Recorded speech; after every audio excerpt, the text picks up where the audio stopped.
नमस्कार, आप देख रहे हैं ख्याल आपका और मैं हूं आपके साथ अनुज शर्मा। आपका स्वागत है आपके अपने हेल्थ शो में, जिसका मकसद है आपको हेल्थ से जुड़ी हर एक जानकारी देना। हम अपनी स्किन और हेयर्स का काफ़ी ध्यान रखते हैं, उन्हें सही करने के लिए तरह तरह के ट्रीटमेंट कराते हैं। लेकिन हम अपनी आँखों को स्वस्थ रखने के लिए क्या करते हैं? लोगों को कई तरह के विज़न प्रॉब्लम्स होती हैं। आँखों की समस्या किसी भी आयु वर्ग के लोगों को प्रभावित कर सकती है। बढ़ती उम्र में आँखों की समस्या होना आम बात है, लेकिन अब छोटी उम्र में ही बच्चों को चश्मे लग जाते हैं। इसी के साथ ही आज के समय में मोतियाबिंद, ग्लूकोमा, डायबिटिक रेटिनोपैथी और आंखों में संक्रमण जैसी समस्याएं दिन पर दिन बढ़ती जा रही हैं। इसीलिए आंखों से जुड़ी समस्याओं के बारे में लोगों को जागरूक करने के लिए हर साल अक्टूबर के दूसरे गुरुवार को वर्ल्ड साइट डे मनाया जाता है। जी हाँ, आज। और इस बार वर्ल्ड साइट डे 13 अक्टूबर को मनाया जा रहा है। आंखों से संबंधित बढ़ती बीमारियों को कैसे रोका जाए और इसका बचाव कैसे किया जाए, आज इसी विषय पर चर्चा करने के लिए हमारे साथ जुड़ी हैं senior consultant ophthalmology Fortis memorial research institute Gurugram से डॉक्टर शैबल भाटिया। डॉक्टर, आपका बहुत बहुत स्वागत हमारे शो में। शुक्रिया। डॉक्टर, मेरा सबसे पहला सवाल यही है, मैं जानना चाहूँगा आपसे कि वर्ल्ड साइट डे मनाने का क्या महत्व है? आपने खुद ही कहा कि हम सबको याद आ जाए कि हमारी आंखें कितनी इम्पोर्टेंट हैं। ओके। हम सबको ध्यान रहे कि आंखों को भी बहुत ज़रूरत है केयर की, और एज अ कम्युनिटी हम सब एक दूसरे को भी याद दिला सकें कि हमें अपनी आंखों के चेकअप ज़रूर रेगुलरली करवाने चाहिए। ओके। डॉक्टर, बात की जाए कि पहले के ज़माने में बूढ़ों के साथ ये समस्या बहुत ज़्यादा देखने को मिलती थी, जो ओल्ड होते थे लोग, पर अब तो बच्चों की भी आंखें कमज़ोर होने लग गई हैं। छोटे छोटे बच्चों को चश्मे लग जाते हैं, तो इसका क्या कारण हो सकता है? दो तीन चीज़ें हैं जो हम इसमें कंसिडर करते हैं। सबसे पहले तो जेनेटिक्स। ओके। हमारे अगर पेरेंट्स चश्मा लगाते हैं, अगर माँ बाप चश्मा लगाते हैं, तो उनके बच्चों में चश्मे की ज़रूरत अक्सर हो जाती है। दूसरा, जो इंक्रीज स्क्रीन टाइम है बच्चों का, और जो बच्चे अब बाहर खेलने कम जा रहे हैं। हमारी जनरेशन तो सड़कों पर ही खेल करके पार्कों में ही बड़ी हुई है, लेकिन आजकल के बच्चे ज़्यादा वक्त स्क्रीन के साथ गुजारते हैं। उसकी वजह से भी चश्मे के नंबर जल्दी और ज़्यादा हो रहे हैं। और तीसरा, जो कि शायद कहना नहीं चाहिए, लेकिन हमारे बीच जागरूकता ज़्यादा हो रही है। अब तो हम एक्चुअली अपने बच्चों को डॉक्टर के पास ले जा रहे हैं। ओके। गवर्नमेंट स्पॉन्सर्ड जो स्कूल हेल्थ स्कीम्स हैं, उसके तहत स्कूलों में जांचें हो रही हैं, तो पता चल रहा है। इंसिडेंस बढ़ रहा है, लेकिन उसका जो पकड़ पाना उसको अर्ली एजेस में, वो भी बढ़ रहा है। जैसे मेरा चश्मा मुझे क्लास 8 में जाके लिखा था, जब मुझे समझ आया था कि मुझे चीटिंग नहीं करनी चाहिए। मैं तो हर वक्त पढ़ के बता देती थी, याद करके कि क्या लिखा है सामने। पास से जाके रट्टा लगा लिया, उसके बाद सुना दिया जब आई चेकअप हुआ तो। अब हम थोड़े ज़्यादा जागरूक हो गए हैं एज पेरेंट्स, तो हम बच्चों को डॉक्टर के पास ले जा रहे हैं, सिर्फ स्कूल हेल्थ एग्जाम्स पे नहीं रिलाई कर रहे। ओके। डॉक्टर, अगर डायबिटीज़ या किसी और हार्मोनल इम्बैलेंस का आंखों पर क्या असर पड़ता है? क्योंकि आज की डेट में देखा जा रहा है कि डायबिटीज़ लोगों को नॉर्मल हो ही रहा है और हार्मोनल इम्बैलेंस भी लाइफस्टाइल के बिगड़ने से हो रहा है, तो इसका आंखों पर क्या जी। असर होता है? डायबिटीज़ अगर अनकंट्रोल्ड रहे, तो आंखों के पर्दे पर, जिसको कि हम रेटिना कहते हैं, उस पर ब्लीडिंग हो सकती है, ओके। प्रोटीन लॉस हो सकता है। इस बीमारी को हम डायबिटिक रेटिनोपैथी कहते हैं। ओके। शुरू की स्टेजेस में तो इससे बहुत ज़्यादा आपको आंखों पे असर नहीं पड़ता, लेकिन आगे जाकर इसकी वजह से आंख की रोशनी जा सकती है। काला मोतिया और ग्लोकोमा लगभग दुगना ज़्यादा होता है, twice is common in diabetics.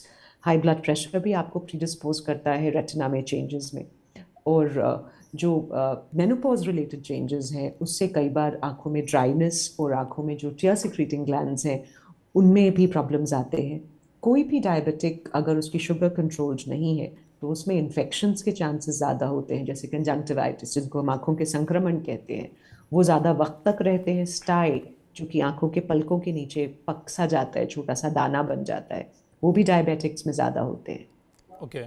Doctor Bhatia, मैं आपसे अभी आपने मेरे को बोला या फिर हमारे दर्शकों को बताया ग्लोकोमा के बारे में, ऐसी एक बीमारी और है कैटरेक्ट। ये समस्या आज की डेट में बहुत ज़्यादा बढ़ती जा रही है, इसका कारण क्या हो सकता है और इसे बढ़ने से कैसे रोका जा सकता है?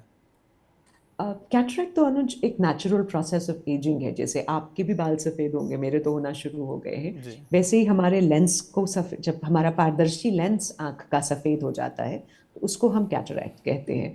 अगर हम सब लंबी ज़िंदगी पाएंगे तो हम सबको कैटरेक्ट होगा। लेकिन प्रीमेच्योर कैटरेक्ट्स के भी कारण होते हैं। ट्रॉमा, डायबिटीज़, अगर कोई चोट लग जाए तो उसकी वजह से कैटरैक्ट हो सकता है। अगर हम स्टीरॉयड यूज़ करते हैं तो उसकी वजह से कैटरैक्ट हो सकता है। शुगर के मरीजों में कैटरैक्ट ज़्यादा जल्दी और बहुत तेज़ी से बढ़ता है। इसके अलावा जो फैमिली हिस्ट्री होती है उसमें भी कैटरैक्ट अगर है तो कई बार जैसे जल्दी होने की वजह हो सकता है वो, और आँखों के इन्फ्लेमेशंस, आँख में अगर सूजन आती है तो उसकी वजह से भी कैटरैक्ट ज़्यादा कॉमनली हो सकता है। पर कैटरैक्ट होगा सबको, ओके। क्योंकि ये नेचुरल प्रोसेस ऑफ एजिंग है। ओके, तो कोई इसको डिले कर सकते हैं, हम जी। रोक नहीं सकते। ओके, तो इसे बढ़ने से या फिर डिले कैसे किया जा सकता है? शुगर्स कंट्रोल रखें अपनी, ओके। सबसे इम्पोर्टेंट वो है कि आपकी ब्लड शुगर्स कंट्रोल रहे। स्टीरॉइड्स का इस्तेमाल कम से कम करें, और सिर्फ जब आपका डॉक्टर कहे तभी करें। वरना हमारे यहाँ चूंकि प्राइस कंट्रोल में है स्टीरॉइड्स, तो बड़ी सस्ती मिलती हैं ये दवाएं, और लोकल फार्मासिस्ट और केमिस्ट्स, आप दुकान पे जाते हैं, खुजली हो रही है, बहुत जल्दी आपको स्टीरॉइड्स पकड़ा दिए जाते हैं, उससे आप बहुत जल्दी अच्छा भी महसूस करते हैं, लेकिन वो आपकी आंखों के लिए अच्छा नहीं होता। ओके। डॉक्टर भारती, मैं अगला सवाल आपसे जानना चाहूँगा, आप हमारे दर्शकों को ये बताएं कि आंखों में किसी भी तरह की समस्या होने पर कौन से लक्षण दिखाई देते हैं? बहुत ही लंबा सा जवाब है ये तो, लेकिन अगर हम इसके संक्षेप में डिस्कस करें तो जी। आपको धीरे धीरे धुंधला दिखाई दे सकता है। लॉस ऑफ विजन जिसको हम कहते हैं वो सबसे इम्पोर्टेंट है। ओके। आंखें लाल हो जाती हैं, इचिंग हो सकती है, आंख में खुजली हो सकती है, आंख से पानी आना, आंख में आपको कम नजर आना, ये सारे तो संकेत हैं कि आप जरूर आके डॉक्टर को दिखाएं। और कई दफा ऐसा होता है कि हमारी रोशनी इतने धीरे धीरे कम होती है कि हमें पता नहीं चल पाता कि रोशनी कम हो रही है। इसलिए 40 के बाद हम रिकमेंड करते हैं कि हर ऑल्टरनेट ईयर, हर 2 सालों में एक दफ़ा आप अपने आई डॉक्टर को ज़रूर दिखाएं, और 60 के दशक में हर साल डॉक्टर को ज़रूर दिखाएं। ओके। डॉक्टर, आपने ये बात तो सुनी होगी कि आंखों में दिक्कत होने पर कई लोग दूसरे की देखा देखी में या फिर किसी के द्वारा सजेस्ट करने पर आई ड्रॉप डालने लगते हैं। तो आप इसके बारे में क्या कहना चाहेंगे हमारे दर्शकों को? क्या ऐसा करना सही है? ये तो अनुज आप खुद बता सकते हैं, इसके लिए तो मेरा डॉक्टर होना भी ज़रूरी नहीं है। नहीं, जब तक डॉक्टर आपके की बात डॉक्टर आप ज़्यादा मानते हैं लोग, दैट्स व्हाई। जब तक डॉक्टर आपसे ना कहें प्लीज़ किसी आई ड्रॉप का इस्तेमाल ना करें। ओवर द काउंटर बहुत सारी दवाएं अवेलेबल होती हैं।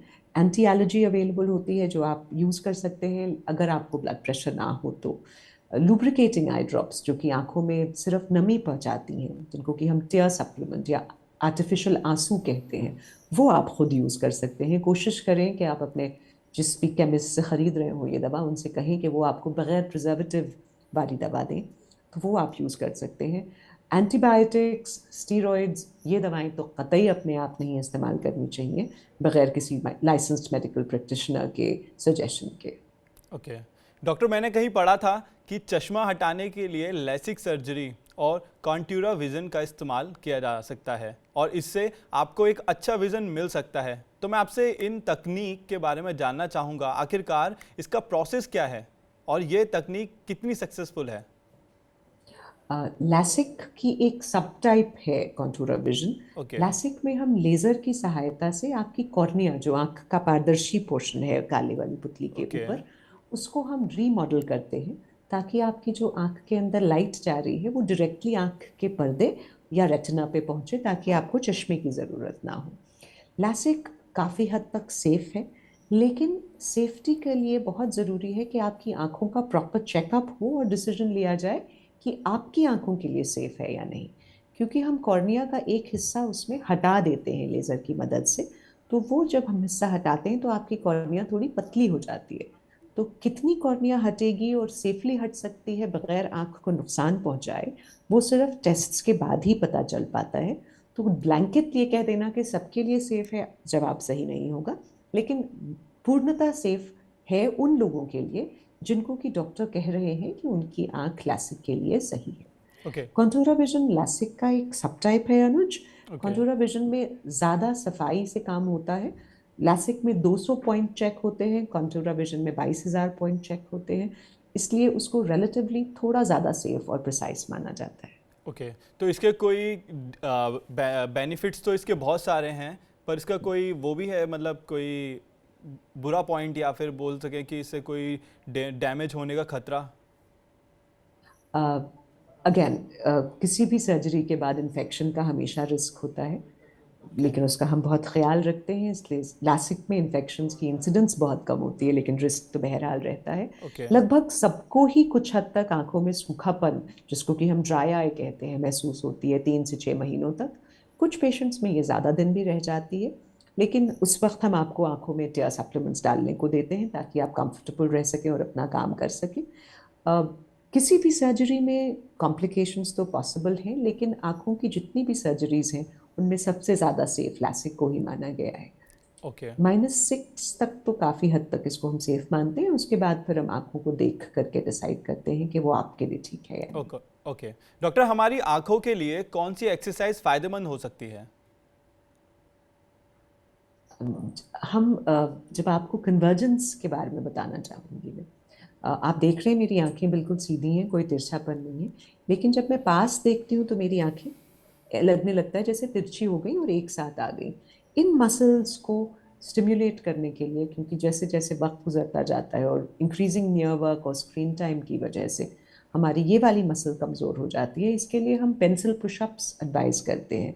अपना चश्मा पहन लें और एक आर्म्स लेंथ पे, एक हाथ की दूरी पर अपना पेन पकड़ लें और उसकी नोक को देखें और धीरे धीरे करीब लाते जाएं। जब वो धुंधला होने लगे तो उस पर कंसंट्रेट करें जब तक वो वापस एक नहीं हो जाता, और अगर नहीं होता तो उसको फिर थोड़ा सा पीछे ले जाएं। ये एक्सरसाइज इन मांसपेशियों को मजबूत करने में मदद करती है। इसके ओके। अलावा बहुत सारे लोग आई योगा की बातें करते हैं, तो वो शायद मैं सही इंसान नहीं हूँ बताने के लिए, क्योंकि वो हमारी जो पढ़ाई है, हमारी जो पद्धति है इलाज करने की, उसमें पढ़ाया नहीं जाता, तो उस पर मैं कोई कमेंट नहीं करना चाहूँगी। ओके। लेकिन कन्वर्जेंस एक्सरसाइजेस या पेंसिल पुशअप्स जिनको हम कहते हैं, वो ज़रूर मदद करते हैं आपको, ओके। स्पेशली स्ट्रेन रिलीव करने में और आपकी आंखों को मजबूत करने में। ओके डॉक्टर, सबसे ज़रूरी तो आजकल लोगों के पास समय नहीं है, और ज़्यादातर लोगों को काम भी फ़ोन और लैपटॉप से ही होता है। तो ऐसे में अपनी आंखों की केयर कैसे करनी चाहिए, और ख़ासकर बच्चों की बात करें, क्योंकि बच्चों को अभी लॉकडाउन में बहुत स्क्रीनिंग की आदत पड़ गई है। तो अब उनकी क्लासें भी सारी ऑनलाइन हो रही है, फ़ोन या फिर लैपटॉप टैबलेट पे हो रही है, तो कैसे अपनी केयर करें? सबसे इम्पोर्टेंट है कि हम पलकें झपकाना ज़रूर याद रखें, क्योंकि हम किसी भी ब्राइट चीज़ को जब देखते हैं तो हमारा ब्लिंक रेट, पलकें झपकाने का जो नंबर है वो कम हो जाता है। उसकी वजह से आंखों में ड्राइनेस हो जाती है, इसलिए ओके। याद करके पलकें ज़रूर झपका लिया करें, जैसे मैं अभी झपका रही हूँ जी। क्योंकि मुझे याद आ गया। इसके अलावा 20-20-20 रूल हम सबके लिए बहुत ज़रूरी है। हर 20 मिनट स्क्रीन पर काम करने के बाद 20 सेकंड के लिए अपनी आंखें बंद कर लें और कम से कम 20 फुट रखी दूर रखी किसी चीज़ को देखें। उससे हमारी आई मसल्स रिलैक्स हो जाती हैं। फ्रीक्वेंट ब्रेक्स लें। बेहतर होगा कि हर घंटे एक दफ़ा उठ जाएं, 2 मिनट के लिए चल लें और फिर वापस अपनी स्क्रीन पर आएं। बहुत ज़्यादा कोशिश करें कि आपकी जो आर्म्स हैं कुर्सी के, वो सपोर्टेड रहें, वरना नेक और बैक ऑफ द हेड में स्ट्रेन होता है, जो कि सर दर्द बन सकता है। इसके अलावा जितना कम स्क्रीन टाइम हो उतना अच्छा। बच्चों के लिए हम ये कहते हैं कि कम से कम बाहर धूप में 2 घंटे बच्चे ज़रूर खेलें। ओके। रोशनी में, डे लाइट में बच्चों का कम से कम 2 घंटे रहना बहुत ज़रूरी है उनकी आई हेल्थ के लिए। ओके। उसी की वजह से आजकल हम देख रहे हैं बच्चे इस कदर अंदर रहते हैं कि उनमें मायोपिया यानी आंख में चश्मे का नंबर बहुत जल्दी जल्दी बढ़ रहा है। तो 20-20-20 rule for adults, 20-20-20 two rule for children. Okay doctor, जैसे हर अभी आपने चश्मे की बात की, मैं इसी में ऐड करना चाहूँगा कि उन लोगों को लेंस कौन सा यूज़ करना चाहिए, कॉन्टैक्ट लेंस, और चश्मे में कौन सा लेंस यूज़ करना चाहिए? कॉन्टैक्ट लेंस से भी थोड़ी ड्राइनेस होती है, ओके। तो अगर आप बहुत ज़्यादा लैपटॉप यूज़ करते हैं तो कॉन्टैक्ट लेंस अवॉइड करें। कम से कम जब आप लैपटॉप पे काम कर रहे हैं उस वक्त अगर कर सकते हैं तो। चश्मे बाज़ार में बहुत सारे अवेलेबल हैं, एंटी जी। रिफ्लेक्टिव कोटिंग भी, ब्लू कट ग्रेज वाले ग्लासेस भी, जो कि ब्लू लाइट को ब्लॉक करते हैं, ब्लू ब्लॉकिंग लेंसेज कहते हैं हम। हमारे पास इसकी कोई भी एविडेंस नहीं है कि ये मदद करते हैं, लेकिन इनसे कोई नुकसान नहीं है। अगर आप अपना सही नंबर पहन रहे हैं तो मेरे ख्याल में वो काफ़ी है। और कोशिश करें कि आप ऐसे बैठें लैपटॉप पे कि आपकी आंख के ऊपर डायरेक्टली रोशनी ना आ रही हो, वो सबसे ज़्यादा मदद करेगा। ओके डॉक्टर, एक बहुत बड़ी प्रॉब्लम है ड्राई आई, और ये बहुत कॉमन ही प्रॉब्लम है।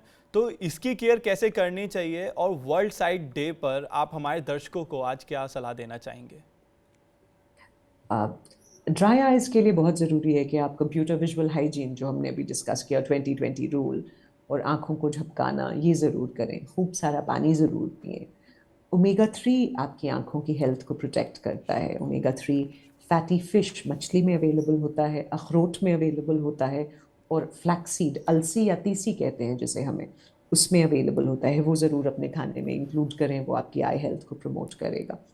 अगर आप सब कुछ खाते हैं, अच्छे सारे विटामिन्स हैं क्योंकि अच्छी और तेज़ नज़र के लिए ज़रूरी है कि आपकी बॉडी हेल्दी रहे।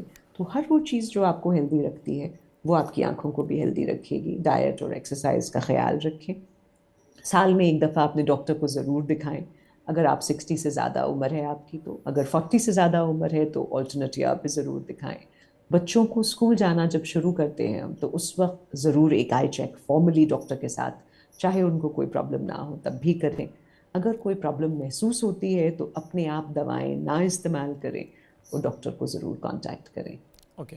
डॉक्टर शीबल भाटिया, आपका बहुत बहुत शुक्रिया हमारे साथ जुड़ने के लिए और हमारे तमाम सवालों के जवाब देने के लिए। Thank you so much ma'am. बहुत-बहुत शुक्रिया Anand ji, it was a pleasure. हम सभी अपनी स्किन और हेयर्स का बहुत अच्छे से ध्यान रखते हैं, जैसे कि मैंने बताया भी था। स्वस्थ रहने के लिए एक अच्छी डाइट फॉलो करते हैं, लेकिन आंखों का ख्याल रखना कहीं ना कहीं भूल जाते हैं, क्योंकि हमारा ज़्यादातर समय स्क्रीनिंग पर ही काम करते हुए गुजरता है या फिर गेम्स वेब सीरीज़ देखते हुए गुजरता है। तो ऐसे में हमें अपनी आंखों का विशेष ध्यान रखना चाहिए, जैसे कि हमारे डॉक्टर ने आज आपको सलाह दी और आपको बताया, जिसके लिए हम आपके लिए ये शो भी लेकर आए। आज के लिए बस इतना ही। अब हमें दीजिए इजाज़त। हम फिर हाजिर होंगे हेल्थ से जुड़ा नया शो लेकर और हेल्थ के नए गेस्ट के साथ। तब तक आप अपना और अपनों का ध्यान रखें। चलते चलते मैं आपको बताना चाहता हूँ TV9 डिजिटल के न्यू इनिशिएटिव TV9 वैन के बारे में। आखिरकार क्या है ये न्यू इनिशिएटिव, देखते हैं इस छोटी सी वीडियो में। Today, doctors are busier than ever providing care and advice to patients. And the reality is that an average patient now spends much more time in the waiting room than in the doctor's chamber. With such a captive audience, it's time to put their wait time to good use. Introducing TV9 Waiting Area Network that provides premium patient engagement experience through engaging and informative videos. These videos are created keeping in mind an Indian patient seeking medical attention. TV9 Waiting Area Network provides a perfect platform for educating the patients on everything a doctor's practice has to offer while elevating the doctor's brand at the same time. As a doctor, all you need is to have Wi-Fi at your clinic and we'll take care of the rest. We provide you with a TV, a media player, your clinic profile, and a playlist customized as per your practice. Combine all this with the regular news updates from TV9 and you have an awesome branding and marketing tool for your clinic. Write to us at van@tv9.com and we'll get in touch with you to set up our solution at your premises.